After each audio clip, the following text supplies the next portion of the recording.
নিয়ে যে প্রশ্নটা আজকে আপনি করলেন, চীনের স্বীকৃতিটা আদায় করছিল শহীদ রাষ্ট্রপতি জিয়াউর রহমান। সৌদি আরবের স্বীকৃতি এবং ইসলামিক কান্ট্রিগুলির স্বীকৃতি দিয়েছিল জিয়াউর রহমান সাহেবের কাছে বাংলাদেশে। আজকে যাকে চীনের রাষ্ট্রপতি দেখেন, আপনার প্রেসিডেন্ট, তিনি বাংলাদেশের প্রথম চার্জ দিয়ে পেয়ার ছিল চীনের, এবং স্বয়ং শহীদ রাষ্ট্রপতি জিয়াউর রহমান তাকে চুজ করে নিয়ে এসেছিলেন রাষ্ট্রদূত হিসাবে। তো চীনের সাথে বন্ধুত্ব করার জন্য কারো সাপোর্ট লাগবে, বিএনপির বা আজকের সরকারের সুপার পাওয়ার সাথে নিয়ে চীনের কাছে দাঁড়াতে হতে হবে সরকারের, বিশেষভাবে বিএনপির। আর তারপরে সর্বোপরি আমি বলবো শি জিনপিং এর সাথে, আজকে যিনি আমাদের প্রধানমন্ত্রী, তারও একটা সম্পর্ক আছে। এই জন্যই আছে, জিয়া পরিবারের সাথে ওনার সম্পর্ক ছিল, সেহেতু তারেক রহমান, আরাফাত রহমান, বেগম খালেদা জিয়া সবার সাথেই উনি এটা এই পরিবার সম্বন্ধে ভালো জানেন। এখানে আর আমি গেলাম না, তবে আমি কথাটা বলছি আজিজ ভাই, আপা যে কথাটা বললো যে বিতর্কটা শুরু হলো কখন, যখন জামাতে ইসলাম তাদের ভেরিফাইড পেজে একটা নিউজ ছাপলো যে চীন এবং জামাতে ইসলামের যৌথ উদ্যোগে এই ত্রাণ বিতরণ করা হয়েছে। আজকে এই রোজার মাস পুরাটাই আমি নিজের থেকে কতটুকু পারি জানি না, তবে আমার বন্ধু বান্ধবরা যারা অনেক বিত্তশালী, অর্থশালী, তারা আমার এলাকায় ত্রাণ দিতে চায়, আমার মাধ্যমে ত্রাণ দেয়। আজকেও একটা ত্রাণের অনুষ্ঠান ছিল। আমাদের বিশিষ্ট শিল্পপতি, মোহামেডান ক্লাবের ক্রিকেট বোর্ডের চেয়ারম্যান মাসুদ, মডেল গ্রুপের, সে আজকে 200 আপনার ত্রাণ পাঠাই দিছে আমার এখানে দুস্থদের মাঝে দেওয়ার জন্য। তো এটা আমি বিলি করে দিচ্ছি দুস্থদের মাঝে। আমার এমপি কয়েকদিন আগে আমার কাছে খাদ্য পাঠাই দিছে, যে এগুলি গরিব দুস্থদের মাঝে বিতরণ করার জন্য, বিতরণ করে দিয়েছি। আবার আমার যতটুকু সামর্থ্য আছে সেটাও টুকটাক করি, এখানে দোষের কিছু নাই। তো আমি যদি বলি যে মডেল মাসুদ গ্রুপের মাসুদুর রহমানের এই ত্রাণ, জাকাতের ত্রাণ দুস্থদের মাঝে বিতরণ করতেছি, তাহলে আর সমস্যা নেই। আমি আমার এমপি আজহারুল ইসলাম মান্নান সাহেবের পক্ষ থেকে এই খাদ্য আমি গরিবদের মাঝে বিতরণ করলাম, এটা আপত্তির কিছু নেই। তো আপত্তিটা যখন হয়েছে সেটা হলো যখন আপনি আপনার ভেরিফাইড পেজে যখন আপনি বলবেন যে এটা আমার এবং চীনের বা XYZ এর উদ্যোগে। আমি যদি বলি আজকে যে ত্রাণটা আমি দিলাম যে আমাদের বিশিষ্ট শিল্পপতি, ক্রিয়া সংগঠক মাসুদের, আমি যদি বলতাম যে মাসুদ এবং আমি যৌথভাবে বিতরণ করিলাম, এটা আসলে তো একটা সম্পূর্ণভাবে এটা একটা অনৈতিক কাজ হইতো। কারণ এটা তার পাঠানো জিনিস, আমি আমার মাধ্যমে জনগণের কাছে বা ভুক্তভোগী বা যারা নাকি এগুলি পাওয়ার অধিকার রাখে তাদেরকে দিচ্ছি। আপনি তো সেই কথাটা বলেন নাই আজিজ ভাই, আপনি বললেন কি যৌথ উদ্যোগে। যৌথ উদ্যোগ অর্থ কি? আমাকে তো আগে যৌথটাই বুঝতে হবে। যৌথটা হলো আপনার অর্থ থাকতে পারে, অথবা শুধু আপনার ওয়ার্কিং ফোর্স, ওয়ার্কিং স্ট্রেংথটাও থাকতে পারে।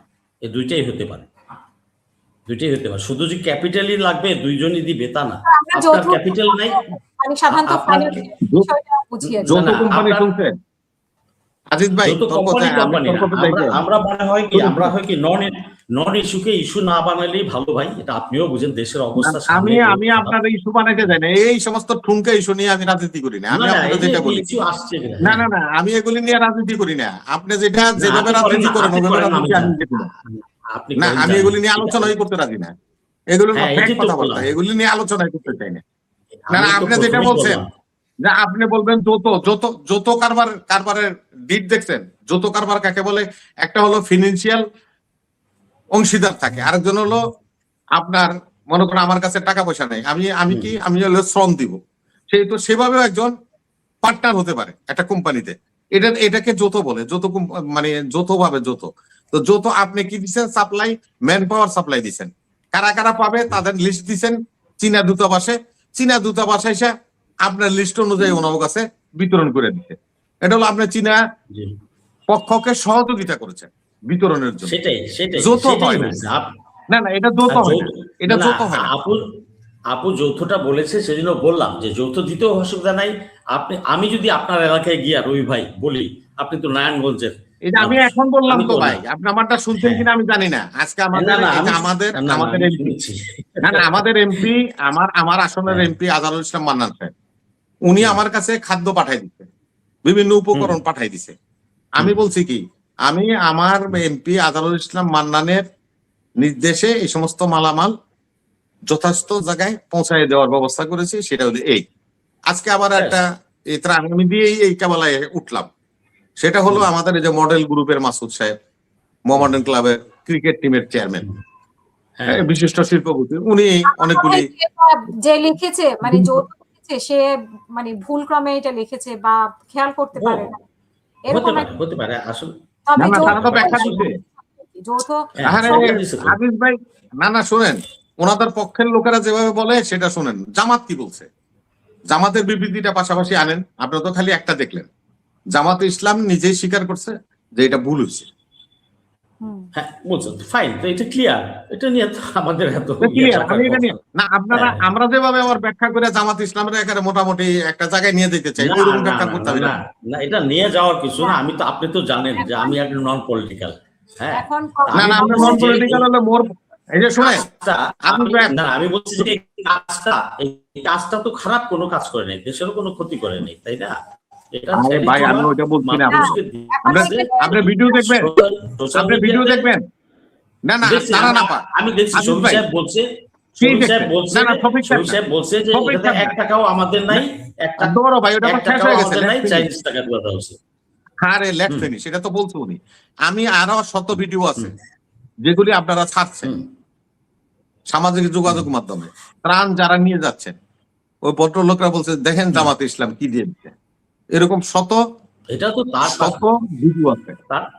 আমি তারা বুঝা করুক না বুঝা করুক এটা নিয়ে আমি বিতর্ক করতে চাই না। এই যে প্রচারণা এইভাবে করা, এটা হলো নৈতিক স্খলন। এটা যারা করছেন তারা ভুল করতে পারে, এটা করা উচিত নয়। বরঞ্চ জামাত ইসলামের মতো এত একটা রিচ সংগঠন, এত একটা আর্থিকভাবে সবল সংগঠনের নামে এই সমস্ত পোল্টা পাল্টি 2-4টা দিয়া আরেকজনকে হালত করে না জামাত দেওয়ার মতো, জামাতের এর চেয়ে অনেক বড় ক্যাপিটাল আছে, তারা নিজেরাই দান করতে পারে। এটা তো জামাতকেই ছোট করে, না এটাই বললাম যে জামাতকেই ছোট করো। আমি ওই কথাটাই যে আসতে চাইছিলাম, এগুলো যত মতো দিয়া জামাতের পুত পবিত্র করার কোনো দরকার নেই। এটা কেউ না কেউ বলছে আর কি, এটা তো আমি বুঝি, আপনিও বুঝেন, এটা কোনো সাবজেক্টই না। আর এটা ইস্যুও না। সরকারের কি থাকবে, সরকারের কি, সরকার এটা নিয়ে কোনো প্রশ্ন উত্থাপন করছে? সরকার এটা বলছে না, আমি তো সেটাই বললাম, সরকার তো এটা সমালোচনা করে না। বিএনপি দলের কোনো নেতা বা কোনো কর্মকর্তা এটা নিয়ে কোনো প্রশ্ন উত্থাপন করছে না? এটা নিয়ে আপনারা যে কোনো কথার মধ্যে বিএনপি তে পাইবেন না।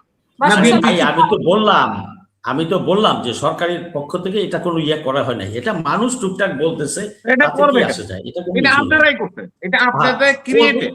আজিজ ভাই, এটা জামাত ইসলামের অতি উৎসাহী। আবারও বলি, আপনি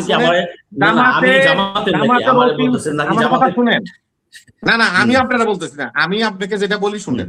জামাতের অতি উৎসাহী কিছু কর্মী বা সমর্থকরা এই ফেসবুকে এই সমস্ত প্রচার প্রপাগান্ডা করতে দেয় আর্থিকভাবে জামাত ইসলামের মতো একটা রাজনৈতিক দলকে তারা হেয় প্রতিপন্ন করছে। তারা মনে করছে জামাতটা উপরে উঠাইলাম, তা না, জামাত ইসলামকে আপনারা সিরিয়াসলি নেবেন। এটা ওই ব্যক্তিরা করছে, যে ব্যক্তিরা করছে ওই ব্যক্তিরা, প্রতিষ্ঠান হিসেবে না। আমি তো ভাই এক কথাই বললাম, এটার ব্যাখ্যা দিয়েন না ভাই। আমি তো বললাম যারা করছে ওই ব্যক্তি একটা ব্যক্তি নেই। জামাতের অতি উৎসাহীরা এটাকে প্রচারণা করছে যে জামাতের যারাই করো, জামাতে ইসলামের উচিত ছিল যারা এই সমস্ত কর্মকাণ্ডের সাথে জড়িত হইয়া জামাত ইসলামের নিয়ে এরকম একটা অবস্থান তৈরি করছে, যদিও আমি সমর্থক হলো এক জিনিস আর নেতাকর্মী হলো এক জিনিস। যদি তাদের কোনো দায়িত্বশীলরা বা তাদের নেতাকর্মীরা এই ধরনের কোনো ঘটনা ঘটায় থাকে, আমার উচিত হবে জামাত ইসলাম তাদের বিরুদ্ধে ব্যবস্থা নেওয়া। কেন জামাত তো অবশ্যই। এতিমের দল না, ফকির দল না, না, যে না, আরেকজনের থেকে মালাই না হ্যাঁ, দিয়া সেটাই। কবে এটা আমি দিচ্ছি, এই পর্যায়ের তো দল না। তো জামাতের তো উচিত হুম, এখন ওই সমস্ত পোলাপাইনরা যেগুলির এই যে বট বাহিনী ছেড়ে দিছে, ওনারা হাজার হাজার লক্ষ লক্ষ কোটি কোটি ডেলি ওনাদের উপরে উঠায়, আরে উপরে যে কোন জায়গায় যেতেছে তারা এটা বুঝতেছে না। যা মন চায় তাই তারা একটা নিউজ করে, তাই ফেসবুকে ছাড়ে, যোগাযোগ আমি তো মাধ্যমে সেটাই ছাড়ে, এগুলি নিয়ে তর্ক বিতর্কের সৃষ্টি করে। আচ্ছা